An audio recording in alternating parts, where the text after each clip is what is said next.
Ecuador no para.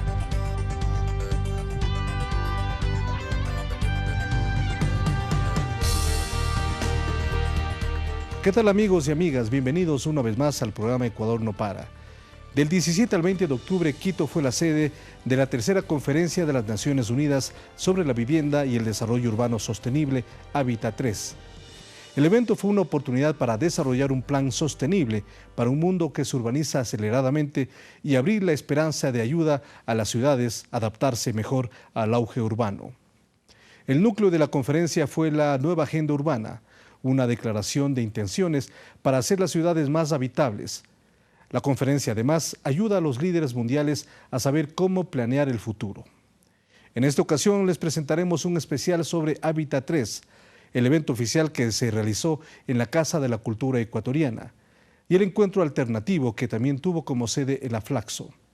Iniciamos con las implicaciones de la realización de Hábitat 3 para nuestro país, así como las propuestas y posturas del país en la conferencia. Para ello les presentamos una entrevista con María de los Ángeles Duarte, actual ministra de Desarrollo Urbano y Vivienda, quien fue además vicepresidenta de la Asamblea General de Hábitat 3. Duarte es arquitecta con una maestría en Administración de Empresas, Constructoras e Inmobiliarias. Además ha sido ministra y funcionaria en otros cargos en el actual gobierno. Adelante. Varias conclusiones. Primero, el contenido mismo de la conferencia. La agenda que quedó consensuada, ahí ya tenemos un punto muy diferente a los otros, y no solamente a los hábitats, sino a otras conferencias de Naciones Unidas. Esta conferencia fue también trabajada durante los años, durante los meses previos, logrando acuerdos, trabajando, cabildeando, como podría decirse, haciendo grupos entre todos los países del mundo, porque tuvimos delegado de Cancillería, una persona que estuvo permanentemente trabajando con nosotros, y con los cancilleres de los otros países, y con nuestra delegación en Nueva York permanente. Hubo palabras en nuestra Constitución y conceptos que quisimos imponer, quisimos más que nada que queden plasmados en la agenda, porque son muy importantes para América Latina y sobre todo para el Ecuador. Por ejemplo, el tema de la plusvalía, el derecho a la ciudad, del control de la especulación del suelo. Y al principio ciertos países tuvieron sus reparos. Incluso alguno amenazó en venir y decir que no estaba de acuerdo en el momento final de la agenda. Sin embargo, se trabajó también en relación a los que hacíamos mayoría y que teníamos mayoritariamente el mismo problema, pobreza, desigualdad en la ciudad, de falta de planificación, que al final la agenda, al llegar ya al Ecuador, no tuvo ninguna observación. Es más, teníamos previsto, el presidente lo dijo en el enlace sabatino, que termine a las 6 de la tarde y que el presidente venga y haga el cierre. Sin embargo, fue por aclamación. No terminaba yo de proponer los borradores y la gente me decía, sí, parados aplaudiendo, estamos conformes con la agenda. ¿Por qué? Porque se volcó tanta gente al Ecuador, tantas personas se interesaron, hubo tal consenso, hubo tal armonía entre todos los países que fue aclamada, fue aprobada por aclamación sin reparos, lo cual ya es un punto importante. Todo el trabajo que se hizo previo para que llegue a este nivel. Es más, la asistencia de muchos diplomáticos, de muchas delegaciones, se debió a que la agenda ya no tenía problemas. ¿Por qué? Porque a los delegados no les gusta mucho venir cuando van a ver debates, vienen a otro país, viajan de todos lados del mundo y no se cierra el documento. Sería como un viaje en vano. Entonces ellos lo que hacen es esperar las siguientes deliberaciones, meses después se cierra y quizás a ese evento asisten. No, ahora esta vez fue diferente, hubo mucha coincidencia en los diferentes actores que participaron, pero Ecuador, ¿cómo se preparó para este evento? Habíamos dicho inicialmente que es un evento que se realiza cada 20 años y que requiere una gran infraestructura. En ese sentido, ¿cómo fue la preparación para recibir a tanta gente de todo el mundo? Yo te insisto, uno de los más importantes es la preparación en la parte de invitación y de interés de la gente. También nos preparamos con mucha concientización, que nosotros llamamos eventos de sensibilización que se hicieron en el Ecuador y en los países a los que tuve que viajar. Se le explicaba a la gente de qué se trataba y se fue creando una gran interés mundial con respecto a esta conferencia. Eso es importantísimo. Luego, aquí, la parte de infraestructura, como yo le dije al presidente cuando me encomendó y le dije también al doctor John Close, la parte de infraestructura es simplemente poner estanterías, arreglar el espacio, poner cables. Eso no es algo del otro mundo. Es algo que lo puede hacer el Ecuador, lo puede hacer Río de Janeiro. Ya, lo que sí nosotros tenemos en particular es lo que en otros países utilizaron cientos de millones de dólares para hacerlo, nosotros lo hicimos con 21 millones de dólares.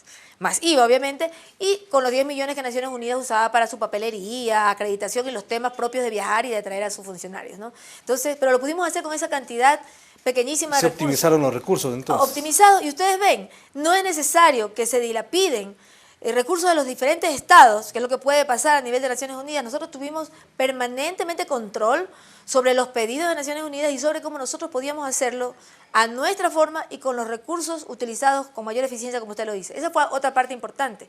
La otra muy importante es que el Ecuador está institucionalizado. Ya no es el mismo país de hace 10 años, sin Dios ni ley. ¿Ya? Aquí el transportista, lo que es transporte en la ciudad ya tiene su institución, su institucionalidad. El municipio de Quito tenía sus competencias clarísimas y trabajó en esa gama de competencias. La seguridad por parte de la policía ya está clarísima, la seguridad por parte de Fuerzas Armadas muy delimitada. Entonces cada quien hizo el papel que le competía, hicimos planos, acordamos sin ningún problema. Esos días, claro que hubo congestión en la ciudad de Quito, pero fue con muchos días anticipados. Además, se trató sobre las clases, sobre desvíos de rutas, todo se lo trabajó con anticipación. Y como ya existe, cada quien conoce perfectamente lo que le toca hacer, no hubo conflictos. Paralelamente sucedió algo interesante. El gobierno francés, obviamente sabiendo que iba a darse un evento de esta magnitud, le ofreció a la ciudad de Quito y contactó con el alcalde, y el alcalde tuvo el acierto de aceptar este apoyo y propuso esta fiesta de las luces, como se llamaba, y también se movilizaron centenares de miles de ecuatorianos, muchos de la propia ciudad de Quito que venían al centro y del resto del país. Y a pesar de tener 500,000 o quizás más, ya seguramente los números en estos días se afinarán, de personas deambulando por Quito durante la noche, no hubo ningún problema adicional grave que lamentar, no hubo problemas básicos quizás, pero nada que pueda trascender, y tuvimos decenas de miles de personas, entre ellos turistas extranjeros, caminando, conociendo, debatiendo, trabajando en Quito, conociendo la ciudad, asistiendo a todos los eventos paralelos sin mayor problema. Es decir, Quito, el país, está capacitado. Tenemos los ECUS 911, que antes ni siquiera existía el concepto. Ahora, y que sirvió como un enlace muy importante, es decir, conocieron lo que significa para nuestro país tener ECUS 911 conectado en toda la región. Por supuesto, vinieron de Naciones Unidas, yo les comentaba al presidente, he hecho algunas veces este comentario, muy escépticos, ¿no? ¿Cómo vamos a controlar la seguridad de los visitantes y todo? Fueron a ver el centro de ECUS 911 y vieron como justamente el Parque del Arbolito, por otras razones políticas también del país, estaba muy bien controlado. Entonces eso los libró de un peso y los dejó muy tranquilos. Entonces pudieron estar mucho más confiados en que el Ecuador iba a salir airoso de este reto. Y no solamente eso, subestimaron incluso la capacidad de convocatoria que tuvimos como país. Ya el trabajo que se hizo de convocatoria se lo hizo a través de empresas especializadas que hicieron muy bien su trabajo y lo hicimos no solamente en el Ecuador, en todos lados. Después del sismo, sí tuvimos el temor de que el mundo suponga, ay, pobre país, tan conflictuado, no va a poder... ¿Había la posibilidad de cancelar incluso? No, en ningún momento pasó por nuestra cabeza. Las personas podían creer. Nosotros nos tomamos la molestia de hacer los viajes necesarios, incluso uno de esos fue a Nueva York, a hacer eventos especializados con los embajadores y los diplomáticos de altísimo nivel, y dimos a conocer que habíamos emprendido una campaña muy fuerte a favor de todas las personas que habían salido damnificadas, las víctimas del terremoto, y que estábamos trabajando, pero que sin embargo la conferencia seguía su curso y no se iba a suspender. Eso le dio otra vez seguridad a todo el concierto mundial, y volvieron a interesarse y siguió la ruta de invitaciones hacia la conferencia.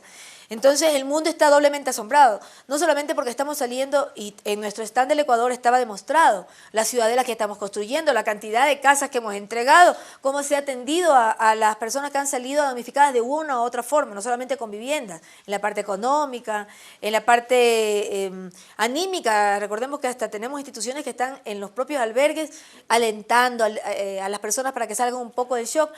El mundo entero está absorto.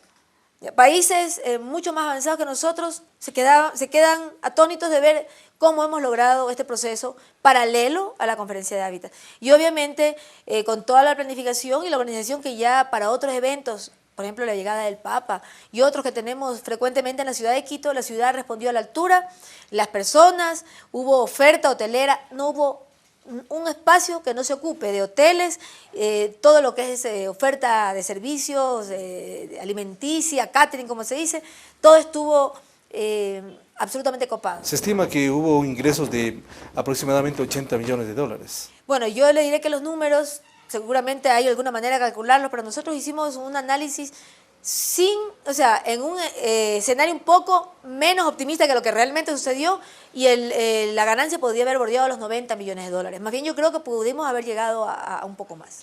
Ahora, la infraestructura es importante y usted lo dijo, se optimizaron los recursos, se utilizó una gran estructura que tiene la ciudad de Quito, especialmente la Casa de la Cultura Ecuatoriana.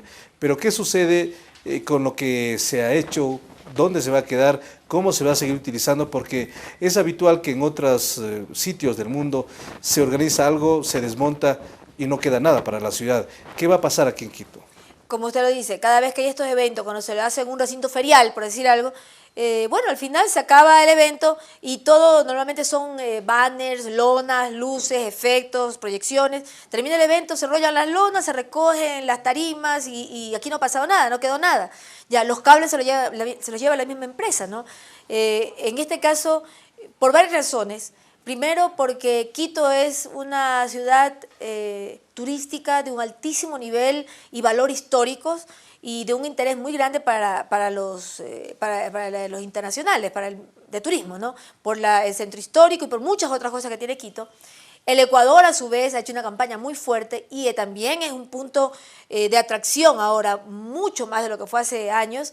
Ya, entonces, pensamos, si Quito tiene todas estas bondades, ¿por qué lo vamos a hacer en un sitio lejano a la ciudad de Quito? Mejor hagámoslo en la ciudad de Quito, en un espacio y ubicamos la Casa de la Cultura que coincidentemente necesitaba a gritos una rehabilitación. Estaba postergándose esta intervención en el edificio de la Casa de la Cultura, que es un edificio histórico de una arquitectura hermosa, como ustedes lo vieron, que debió haber sido mucho mejor utilizado a través de los años, pero ahora le dimos una muestra tanto al Ministerio de Cultura como a la Casa de la Cultura Ecuatoriana de cómo se puede utilizar el espacio. Obviamente lo que hicimos fue adecentarlo. No tenía baños adecuados, le faltaban sistemas de agua, tanto para operar los baños, ya como para los sistemas de incendios, que no tenían prácticamente sistemas de incendio, no tenían accesibilidad, se tuvo que colocar ascensores y mejorar los que había, construir rampas, los pisos no estaban en buena condición, estaban deteriorados, se les hizo cambios, había una cantidad de panelería y que estaba mal utilizada, había una especie de tuburizado ciertos espacios, todo eso se liberó y por eso ustedes vieron ese edificio. Ahora lo que cabe es que la Casa de la Cultura en el futuro haga un buen uso de estos recursos del Estado que quedaron como un activo, porque son cosas que no se pueden retirar, se cambiaron absolutamente todos los vidrios, se mejoró la luz, la iluminación interna y externa, se le puso cámaras de seguridad que no tenía, se mejoró las jardineras, o sea, el edificio ha sido prácticamente remozado en su totalidad. Bueno, sé que el presidente ha dado con muy fuerte impulso una sugerencia de utilizar mejor el edificio, así que está en manos de la Casa de la Cultura y del Ministerio de Cultura. Ecuador fue un tema de análisis, porque Ecuador de todas maneras tiene una institucionalidad con los mismos gobiernos autónomos descentralizados que tienen competencias y que tienen también recursos, aunque algunas todavía están en camino, pero existen muchas competencias, existe un trabajo muy fuerte de los gobiernos descentralizados. Sí, se ha dado se ha descentralizado muchas competencias, pero ahí viene el otro problema, ¿no? En aras de la autonomía municipal, que siempre reclaman los municipios y se les ha dado recursos. El Ecuador es uno de los 3 países en América Latina que mayor cantidad de recursos estatales le da a los municipios. El problema es que en nuestro país todavía los municipios, sobre todo los más pequeños, no tienen su propia fuente de financiamiento, que son, por ejemplo, para las empresas de agua potable, cobrar el agua. Muchos no lo cobran pensando que eso no es político. ¿Ya? Tener su sistema de catastro, cobrar debidamente los impuestos prediales, cobrar los valores de plusvalía. No estoy hablando de la nueva ley, los valores que están en la ley actual, ni siquiera eso cobran. Entonces, los municipios del Ecuador están dependiendo demasiado de los ingresos que les da el gobierno central. Eso es una falencia enorme. A pesar de que estamos muy avanzados en todo, tenemos que capacitar ahora a los municipios. Miren cómo Quito sale adelante. Quito pudo cometer con este esfuerzo, porque es una ciudad que ha tenido un apoyo del Estado enorme. Le hemos dado acceso, los accesos están de excelente calidad, los accesos viales desde el norte y desde el sur.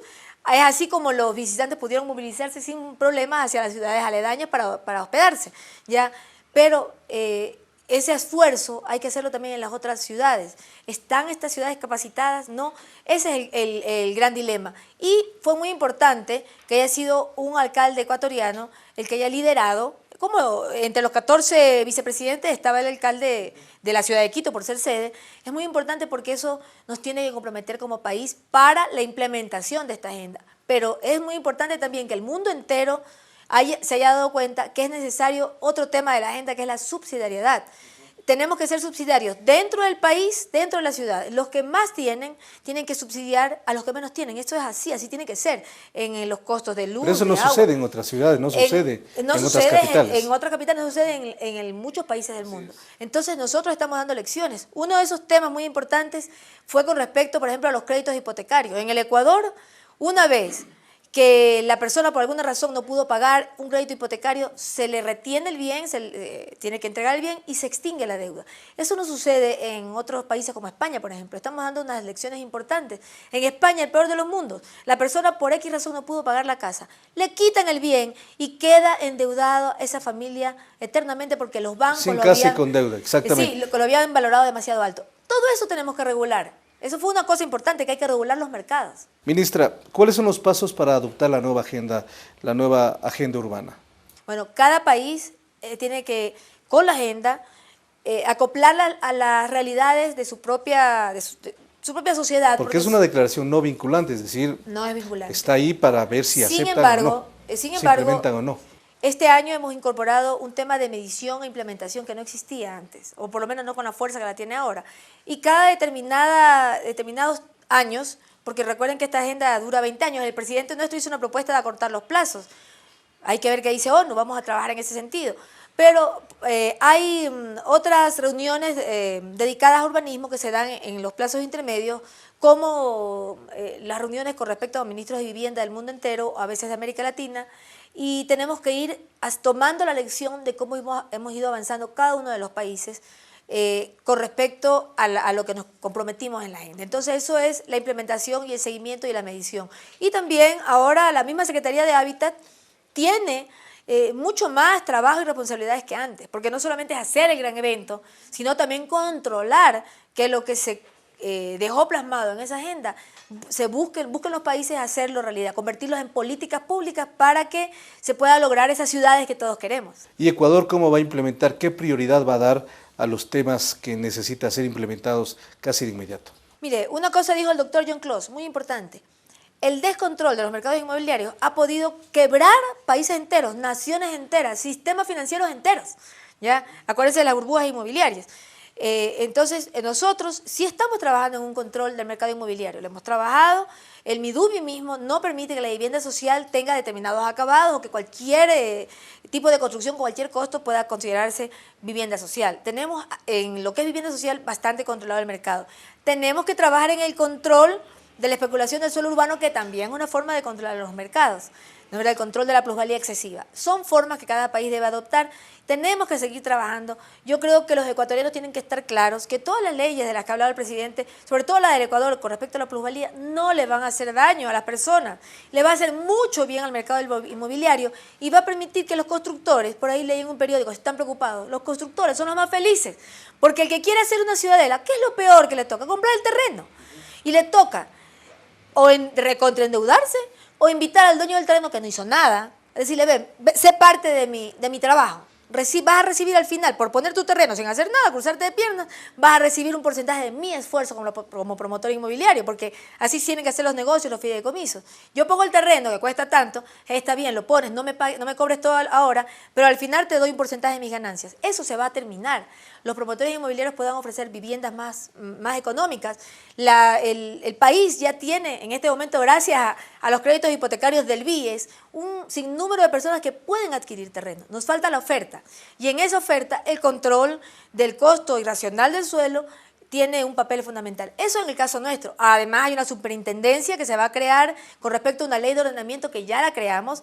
En todos los aspectos, en el tema de resiliencia, hemos ajustado la norma NEC ya para que los países, las ciudades nuestras controlen mucho mejor y está en el COTAD.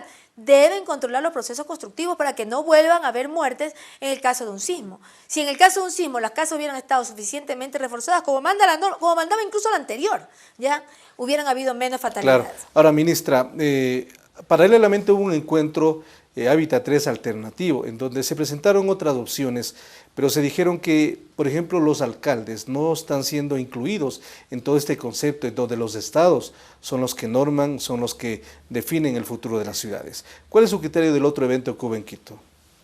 Bueno, los alcaldes tuvieron su asamblea, ya, sí, y fue de Hábitat. La asamblea se dio en la propia Casa de la Cultura, arreglada por el gobierno ecuatoriano. Yo no creo que sea esa la asamblea paralela. Los alcaldes lo que siempre reclaman es que nosotros hacemos las ciudades, pero nosotros no tenemos voz y voto en el concierto de las Naciones Unidas. Obviamente que no lo pueden tener porque es la política nacional ya la que definen los estados. La definen los estados y además son 193 estados, son Naciones Unidas. No ciudades unidas, son naciones. ¿Ya? Y además cada nación tiene 200, 300, 400, 500 ciudades o municipalidades.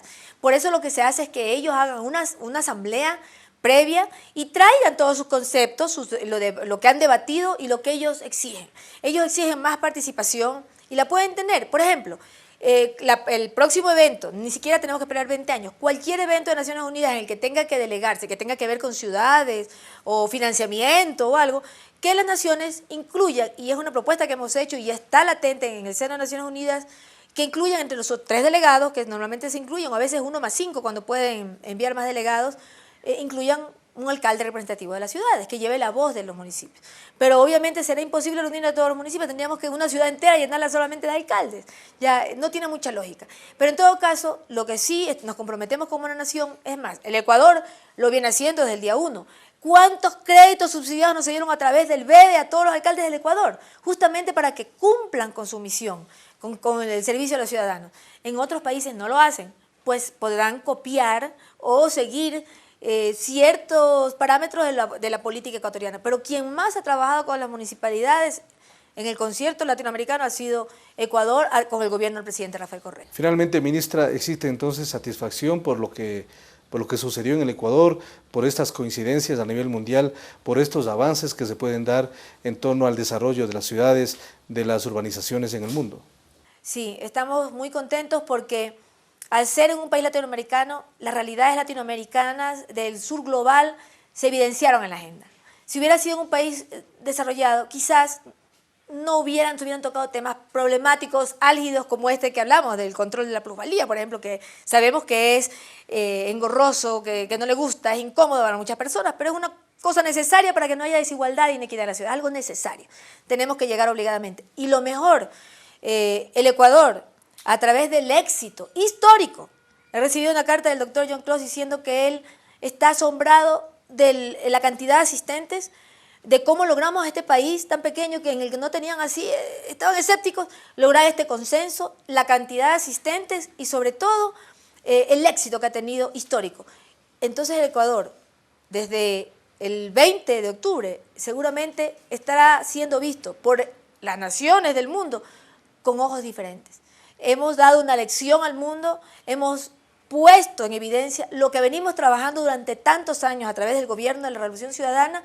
El mundo ya lo vio con sus ojos, no es necesario que lo publiquen o no, ya lo vieron. Entonces yo sí creo que como dice el presidente, hemos dado un salto cualitativo y es algo excelente, extraordinario para nuestro país. Ya volvemos con Ecuador no para.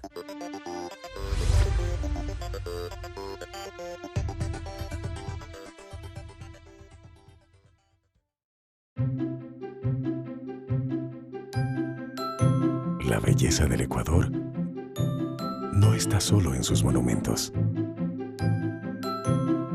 en sus montañas, en sus costas, en su Amazonía, o en sus atractivos turísticos, o en sus experiencias únicas. Está en tu alegría, en tu calidez y honestidad, en la forma cariñosa de recibir a los turistas y en tu hospitalidad. Así convertimos al Ecuador en potencia turística, porque su belleza está en la gente. La Agencia Andes, la primera agencia de noticias del Ecuador, te invita a conocer su agenda diaria informativa con la actualidad política, económica, deportiva y cultural de nuestro país. Ingresa a www.andes.info.es, donde podrás disfrutar de nuestros reportajes especiales, fotografías de todos los rincones del país y demás productos audiovisuales. Sigue nuestras noticias en Facebook, Twitter, YouTube y Flickr. Agencia Andes, la primera agencia de noticias del Ecuador. Continuamos con Ecuador no para.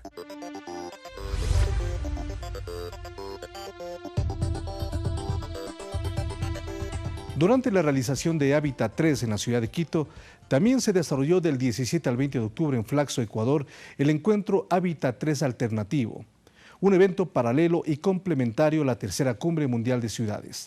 Esta fue una propuesta alternativa nacida de la reflexión de autoridades locales, movimientos sociales, académicos y especialistas en temas urbanos que planteó una mirada crítica a la nueva agenda urbana. Para analizar este evento conversamos con Joan Subirats, un catedrático en Ciencia Política español, especialista en temas de gobernanza, gestión pública y en el análisis de políticas públicas. Subirats ha trabajado sobre temas de exclusión social, problemas de innovación democrática y sociedad civil. Adelante. Conviene recordar que en el año 76 el 38% de la población mundial vivía en ciudades y estaban preocupados por lo que llamaríamos el tipo de asentamientos urbanos, ¿no? Cómo se estaban, digamos, generando estos asentamientos urbanos, qué problemas había. Y Naciones Unidas, digamos, creó incluso esta agencia, ¿no? UN Habitat, ¿no? Para dedicarse específicamente a los temas de ciudad, con sede en Nairobi, ¿no? 20 años después se hizo en Estambul y el tema predominante de aquel evento fue el tema de vivienda, ¿no? Estaban preocupados también por el tema de cómo abordar los problemas de vivienda que se planteaban en las ciudades. Esto fue en el 96, ahora estamos en el 2016 y Quito ya muestra, el Hábitat 3 en Quito demuestra la enorme significación de las ciudades, ya no la importancia, sino la enorme significación porque estamos más allá del 55% de la población mundial ya vive en ciudades y se calcula que en el 2030 casi el 70% estará viviendo en ciudades, en todo el mundo, ¿no? Por tanto, digamos, el hábitat natural de muchísima gente en el globo serán las ciudades y esto plantea retos muy importantes, ¿no? Porque si bien las ciudades son, digamos, espacios de muchas oportunidades y de grandes capacidades, al mismo tiempo la densidad de población que se concentra en las ciudades genera problemas de sostenibilidad, de contaminación atmosférica, los problemas de movilidad, los problemas de desigualdad, y esto se está reflejando aquí en Quito en la conformación de lo que llaman la nueva agenda pública, ¿no? Para los próximos 20 años. Entonces, ¿cuáles deben ser los retos principales? Luego vamos a entrar en detalle en lo que significa este evento alternativo, pero los retos principales que deben discutirse en este momento para buscar fórmulas de soluciones que finalmente no serán tampoco vinculantes, porque los gobiernos aceptan, pero no necesariamente la cumplen.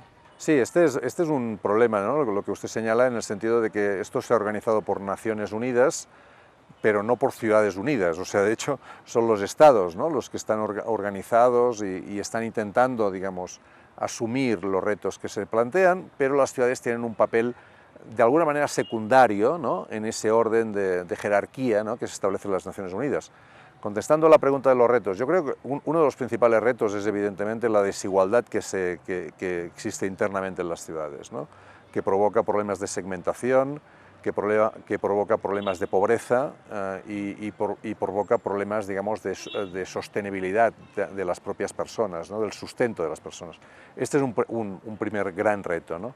Un segundo gran reto es todo lo derivado de la movilidad. Es evidente que la concentración en grandes urbes, ¿no?, genera problemas, como aquí en Quito y en muchas otras ciudades del mundo, de desplazamientos a la hora de ir a trabajar, etcétera, ¿no?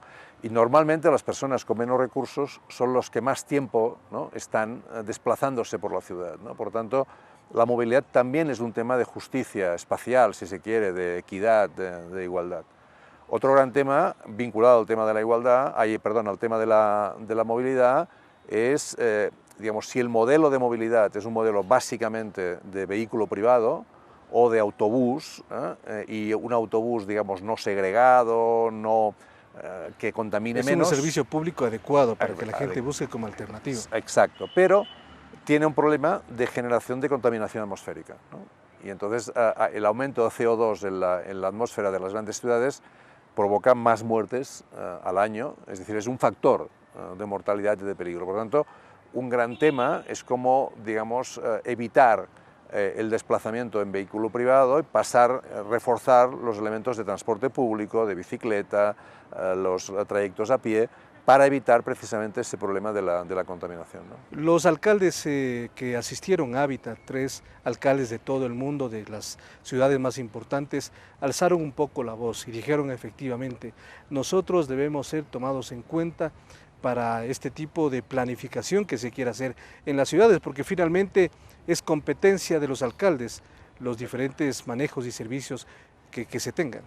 Sí, lo que ha quedado muy claro es que el nivel, digamos, de problemas que cae sobre las ciudades es muy superior a las capacidades de estas ciudades para dar respuesta a ello, ¿no? Es decir, podríamos decir, tienen muchas incumbencias y pocas competencias, ¿no? Y, por ejemplo, un manifiesto que se firmó, porque recordemos que antes de Quito hubo la reunión de las ciudades y gobiernos locales unidos en Bogotá, ¿no? Por lo tanto, las ciudades se reunieron justo antes de Quito y hubo una declaración defendiendo, por ejemplo, el hecho de que el gasto público asignado a las ciudades fuera superior para poder, digamos, responder a los problemas que antes comentábamos. Y, por ejemplo, se habló de un 25% del gasto público total de un país que fuera asignado a las ciudades como reivindicación que se planteó, ¿no? Yo quisiera simplemente recordar a estos efectos comparativos, ¿no?, que los países que se consideran desde el punto de vista de calidad y desarrollo humano mejores, que son los países nórdicos, Suecia, Noruega, Dinamarca, etc., el porcentaje de gasto público asignado a las ciudades es del 60% y solamente el 40% a nivel central. Y ellos asumen sanidad, educación, servicios sociales y son seguramente las sociedades que están mejor, digamos, organizadas, ¿no? En estas circunstancias se conforma este foro alternativo Hábitat aquí en Flaxo.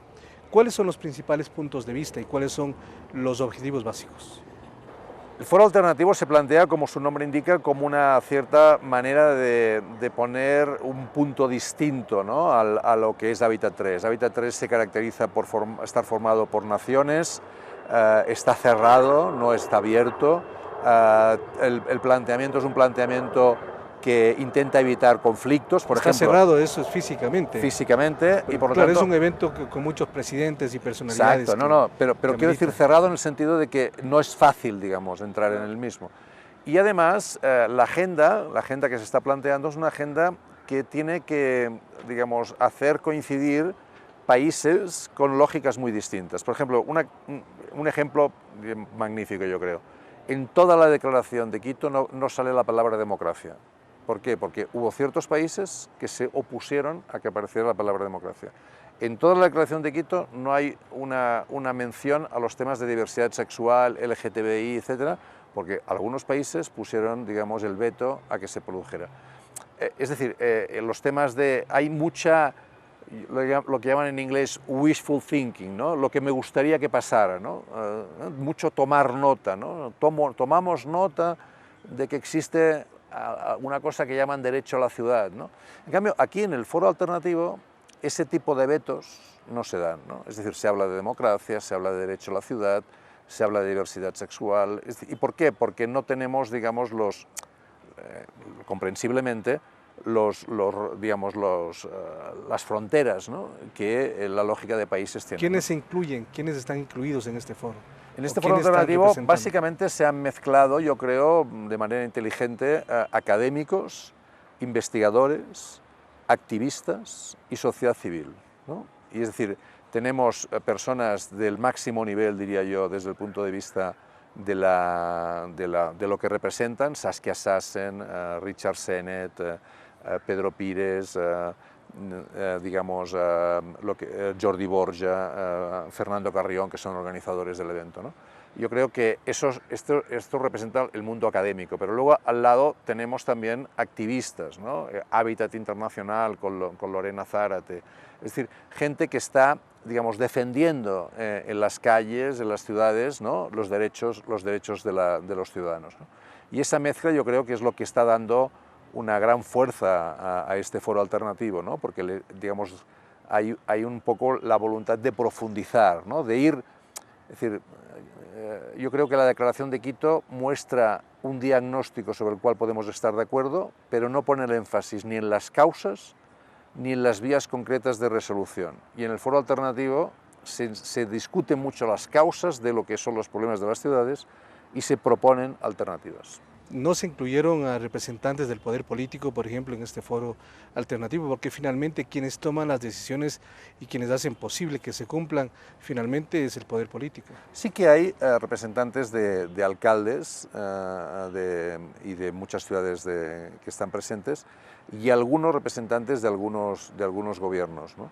Lo que pasa es que, evidentemente, digamos, la propia dimensión que tiene de foro alternativo hace muy difícil que, digamos, que la presencia de las autoridades de los estados que están muy presentes en Hábitat 3 se duplique aquí, ¿no? Yo creo que eso es un diálogo que creo que se genera.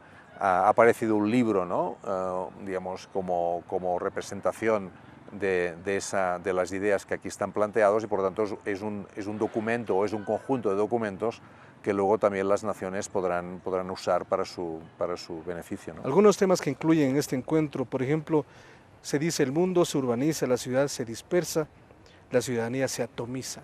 ¿Qué significa esto? Claro, digamos, la lógica de urbanización en el mundo es lo que en inglés se llama urban sprawl, ¿no? Es decir, que es un desarrollo, digamos, que va ocupando cada vez más territorio, ¿no? Esa ocupación de territorio, ¿no? Lo que genera es por lo tanto una menor densidad urbana y una mayor problemática en la movilidad, en la recogida de residuos, en los temas ambientales. Por lo tanto, el problema es la dispersión urbana. Y dentro de esa dispersión urbana, otra cosa que es algo que preocupa es la atomización de la ciudadanía, en el sentido que se han roto, en muchos casos por la lógica neoliberal, muchos vínculos, ¿no? Entre las personas, ¿no? Es distinto ser cliente que ser ciudadano. Es distinto simplemente acudir a comprar y a comerciar que preocuparte por el hábitat y preocuparte por el espacio público, ¿no? Es decir, tener un compromiso también personal con lo que ocurre, ¿no?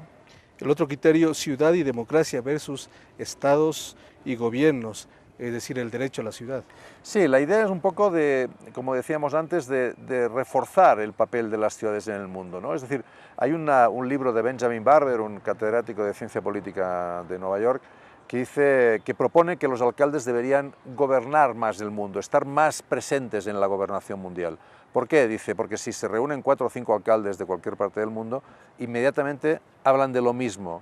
Es decir, los temas son comunes. Exacto, lo más local es muy global, ¿no? Es decir, hablan de transportes, de movilidad, hablan de energía, de recogida de residuos, hablan de desigualdad, inmediatamente se ponen de acuerdo y comparan lo que ocurre en las ciudades. Si eso lo trasladamos a nivel de Estado, esos 5 jefes de Estado tendrían más dificultades en ponerse a hablar de lo mismo, porque sus distancias, ¿no?, políticas, ideológicas, económicas, sociales, serían mayores, ¿no? Por lo tanto, el papel de las ciudades, reforzar el papel de las ciudades en el mundo es un tema importantísimo. Porque sin duda que los estados también tienen otras prioridades, otras urgencias y otras necesidades. Exacto, ¿no? Es decir, los estados van más allá de las ciudades, ¿no? Tienen una dimensión distinta. Pero el mundo cada vez es más globalizado, ¿no? Imaginémonos, por ejemplo, los temas de los fondos de inversión internacional que están comprando, digamos, suelo o vivienda en muchas partes del mundo, ¿no? Son globales, ¿no? O, por ejemplo, lo que ocurre con las redes globales de comunicación, Google, Amazon, las plataformas de colaboración, están, digamos, creciendo globalmente y están alterando, ¿no?, los equilibrios que se producen en cada nación, ¿no? Airbnb, Uber, Amazon, Google, estos son, digamos, experiencias transnacionales que están afectando la vida de la gente con grandes dificultades de los estados de controlarlos. Ya volvemos con Ecuador no para.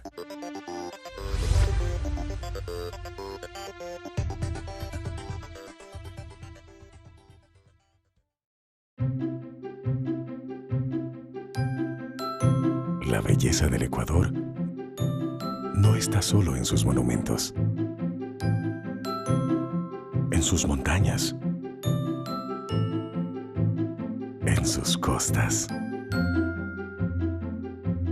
en su Amazonía, o en sus atractivos turísticos, o en sus experiencias únicas. Está en tu alegría, en tu calidez y honestidad, en la forma cariñosa de recibir a los turistas y en tu hospitalidad. Así convertimos al Ecuador en potencia turística, porque su belleza está en la gente. La Agencia Andes, la primera agencia de noticias del Ecuador, te invita a conocer su agenda diaria informativa con la actualidad política, económica, deportiva y cultural de nuestro país. Ingresa a www.andes.info.es, donde podrás disfrutar de nuestros reportajes especiales, fotografías de todos los rincones del país y demás productos audiovisuales. Sigue nuestras noticias en Facebook, Twitter, YouTube y Flickr. Agencia Andes, la primera agencia de noticias del Ecuador. Continuamos con Ecuador no para.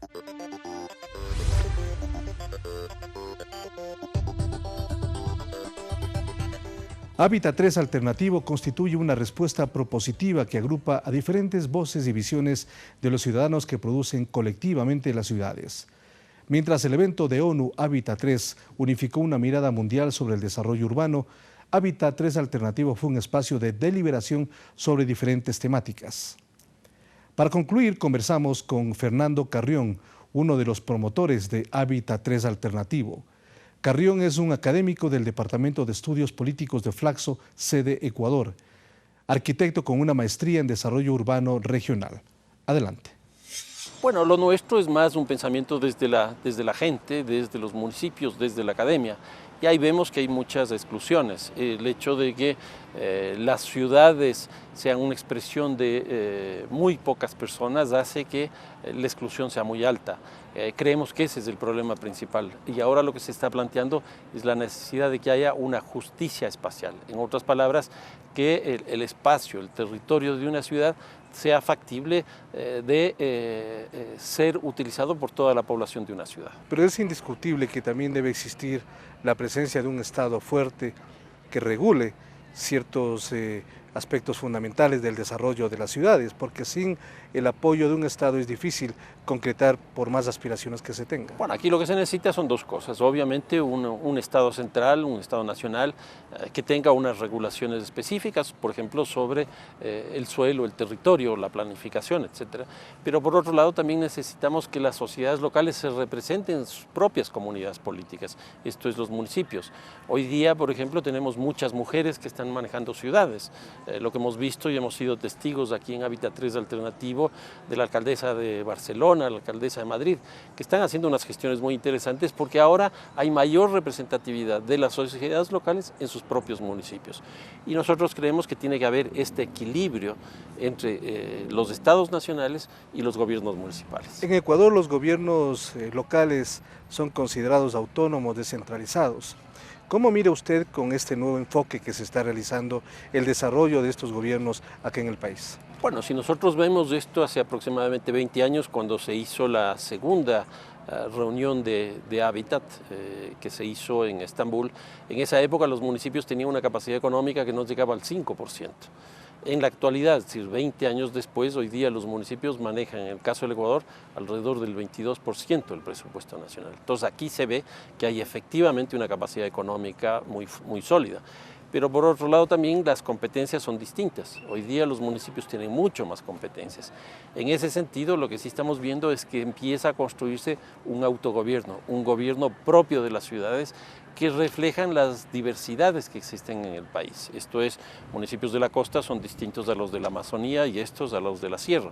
Y eso es factible ser absorbido desde la perspectiva de los municipios. Y en este concepto del foro alternativo se analiza el comportamiento de los municipios, las competencias de los municipios, porque como usted ha mencionado, en Ecuador existen competencias ya muy definidas que han sido establecidas de manera incluso obligatoria en cada uno de los gobiernos autónomos. Sí, nosotros estamos discutiendo eso y vemos con muy buenos ojos que hoy día las municipalidades están mucho más empoderadas en América Latina. Para que la ciudadanía se dé cuenta, en el año 1987, en América Latina solo 7 países elegían autoridades locales. Hoy día todos los países de América Latina eligen alcaldes, eligen consejos municipales. Ese es un cambio muy importante porque eso lo que ha significado es una democratización de la escena local. Ese es un salto que ha dado América Latina. En el caso del Ecuador, podríamos decir que prácticamente desde siempre hemos tenido elección popular de alcaldes y de municipios, pero en América Latina no, y hemos avanzado mucho en ese camino. En este contexto, si la mayor cantidad de la población vive en las ciudades, vive en el conurbano, ¿cómo están los servicios que deben recibir los ciudadanos en las ciudades? Bueno, ahí tenemos diferencias. Hay ciudades que están relativamente bien en el Ecuador, pongamos el caso de Quito, de Cuenca, pero hay otras que sí tienen problemas, el caso de Babahoyo, el caso de algunas ciudades de la Amazonía, ahí hay problemas y eso es justamente lo que se está planteando ahora con mucha fuerza, que es la idea del derecho a la ciudad. Es decir, que toda la población que vive en cada una de las ciudades tenga la posibilidad de acceder a los servicios, a las infraestructuras, es decir, al agua potable, energía eléctrica, porque desgraciadamente hoy día hay unas brechas sociales en ese sentido bastante fuertes. Los alcaldes, como usted ha mencionado, se reunieron previamente en Bogotá, pero también tomaron algún punto de vista el domingo al iniciar Hábitat y alzaron un poco la voz en el sentido de que ellos deben ser considerados como piezas fundamentales en este nuevo concepto urbano y de hábitat en el mundo. Sí, porque lo que ha ocurrido es que la cooperación internacional coordinada por Hábitat fue la que diseñó la nueva agenda urbana. Eso va a ser firmado por los 193 países que forman parte de Naciones Unidas y los municipios prácticamente solo van a tener que acatar, porque no es una decisión que ellos han tomado. Entonces nosotros creemos que esta ecuación tiene que invertirse, que ya no es ese pensamiento de que se decía piensa globalmente y actúa localmente, porque eso hacía que los municipios solo actúen.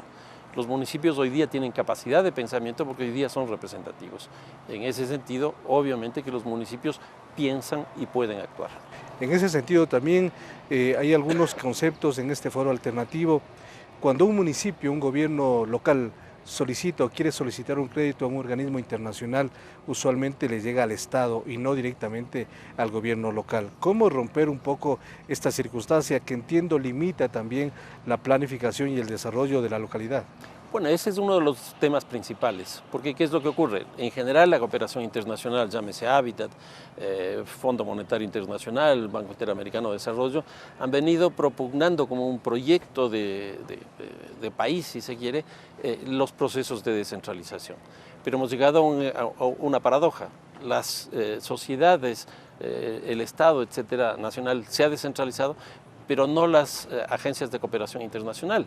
El BID sigue siendo muy centralista, el FMI sigue siendo muy centralista, etc. Y eso lo que hace y obliga es que si un municipio quiere solicitar un crédito, tiene que tener el aval del gobierno nacional o tiene que tener el cupo para poder acceder a eso. Nosotros creemos que los municipios ya son suficientemente fuertes que pueden generar una interlocución directa con estos organismos. ¿Están en condiciones entonces de hacerlo? Sin duda, sin duda. Bueno, no todos, ¿no? Y si no lo están, pues cada uno de estos organismos deberían hacer una evaluación y decir, bueno, este no está por tal cosa o tal otra.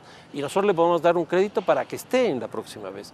En otras palabras, si no tiene capacidad administrativa, capacidad de formular esos proyectos, ese organismo internacional podría prestarles recursos económicos para generar una mayor capacidad institucional. En el Ecuador los gobiernos descentralizados están ya en condiciones de manejar sus propias competencias o todavía falta mucho en cuanto a capacitación inclusive para tener personas especializadas en cada una de ellas. Yo creo que se ha avanzado mucho, pero obviamente es una realidad totalmente heterogénea. Son 222 municipios, hay unos que están en buenas condiciones, otros en condiciones medias y otros que todavía tienen que avanzar. Por eso mismo yo creo que, por ejemplo, instituciones como el BEDE, los EMPLADES, las universidades, etcétera, tienen que empezar a trabajar con aquellos municipios que no tienen estas destrezas.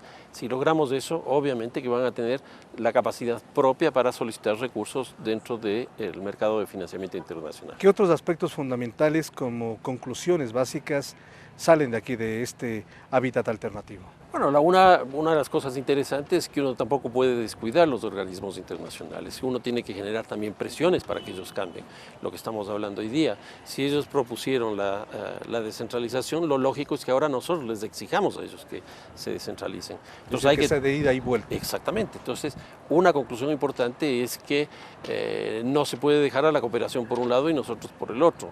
Lo mismo en el caso de los gobiernos nacionales. Yo creo que ahí hay que establecer algún nivel de armonía.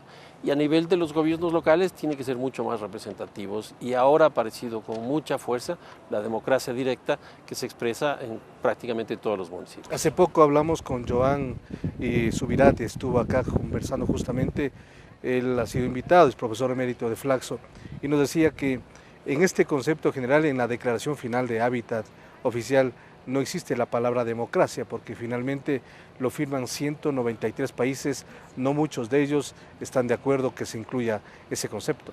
Sí, ahí por ejemplo el derecho a la ciudad se acaba de conseguir y eso ha sido básicamente por la presión de ONGs, por movimientos sociales, por países también. Y ha tenido que acogerse ese planteamiento.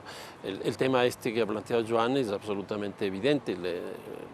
El tema de democracia no está presente en la declaración, pero tampoco está el tema del mercado. Entonces, si no está el tema del mercado, si no está el tema de la democracia, ¿cómo podemos nosotros plantear, por ejemplo, políticas urbanas, planificación urbana, que es tan necesario? La planificación hoy día no es otra cosa más que la regulación del mercado inmobiliario. Y si los mercados inmobiliarios, si el mercado no está presente en la declaración, quiere decir que la planificación tampoco está. Se hacen también algunas puntualizaciones, como por ejemplo el tema de lo público, porque usualmente lo público se habla de lo gubernamental o lo estatal. ¿Qué más significa lo público? No, lo público tiene varias dimensiones, porque por ejemplo lo público está presente al interior de las familias y esto también ha sido reivindicado aquí en Hábitat 3 Alternativo, porque hay una violencia, por ejemplo, de género, una violencia intrafamiliar, que se cree que porque está en el espacio doméstico no es del espacio público. Pero ese espacio doméstico ya está regularizado. Hay un código penal que establece que lo que ocurre ahí no es de competencia exclusivamente de la pareja, es ya un ámbito de competencia del Estado, de lo público. Por otro lado, quizás una de las cuestiones más importantes de la ciudad sea el espacio público, porque la ciudad es del espacio público. En ese sentido, también hemos estado discutiendo mucho respecto de lo que significa el espacio público, que no es un espacio, no es un territorio, sino son un conjunto de relaciones que permiten construir en ese escenario lo que es la ciudadanía, es decir, una ciudad como un espacio de derechos y de deberes. Entonces, en estos escenarios, ¿cómo está la ciudadanía? ¿Cómo accede justamente o cómo visibiliza sus espacios públicos? Bueno, ese es otro de los problemas, porque estamos viviendo ciudades bajo el esquema neoliberal, donde todo se transa, todo se compra, Y incluso las políticas urbanas de alguna manera están subordinadas a eso, porque los servicios en muchos casos han sido privatizados, son empresas las que producen estos servicios.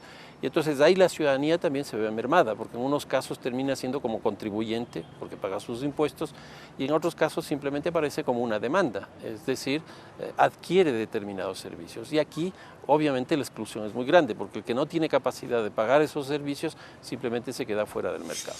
La base de la nueva Agenda Urbana Mundial es un acuerdo para buscar ciudades sostenibles e inclusivas.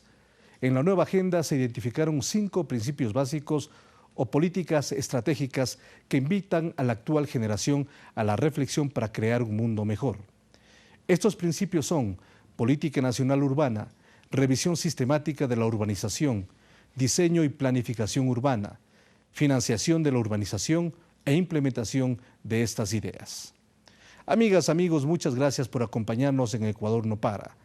Para despedirnos les dejamos con las declaraciones de Joan Clos, secretario general de ONU Hábitat 3, y del presidente del Ecuador, Rafael Correa Delgado, quienes dieron sus conclusiones sobre este importante evento mundial. Como siempre, muchas gracias por su atención. Hasta una próxima oportunidad. Felicidades. Con el esfuerzo de todos ustedes hemos logrado desarrollar una nueva estrategia que abre las puertas a una nueva etapa de prosperidad y esperanza urbana para el futuro. La nueva agenda urbana es de todos y cada uno de ustedes. Muchísimas felicidades. Junto con la Declaración de Quito, hemos acogido el plan de implementación que permitirá aplicar los compromisos de la nueva agenda urbana, reflejo de un amplio consenso mundial que asumimos con entusiasmo. Hoy tenemos la hoja de ruta para el desarrollo urbano en los próximos 20 años. En la nueva agenda se destaca el derecho a la ciudad, que es el marco que hará posible el buen vivir para los ciudadanos del mundo. Eso nosotros lo tenemos como principio constitucional, el derecho a la ciudad.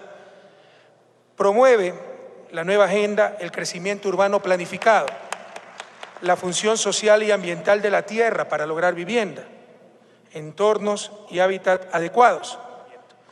Y también la agenda busca incrementar la capacidad de respuesta ante eventos adversos, naturales o causados por el ser humano.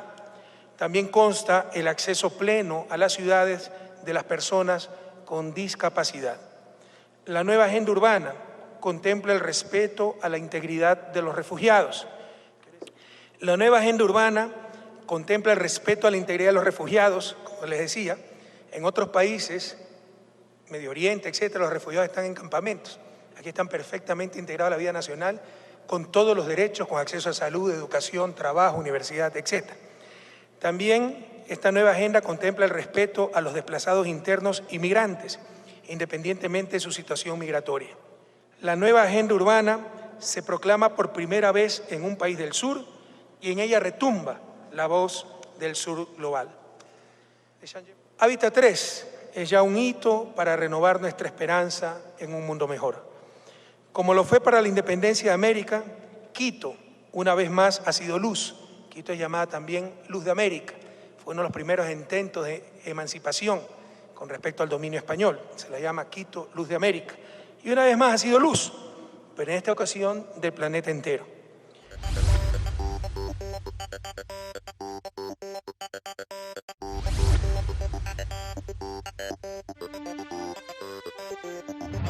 Ecuador no para.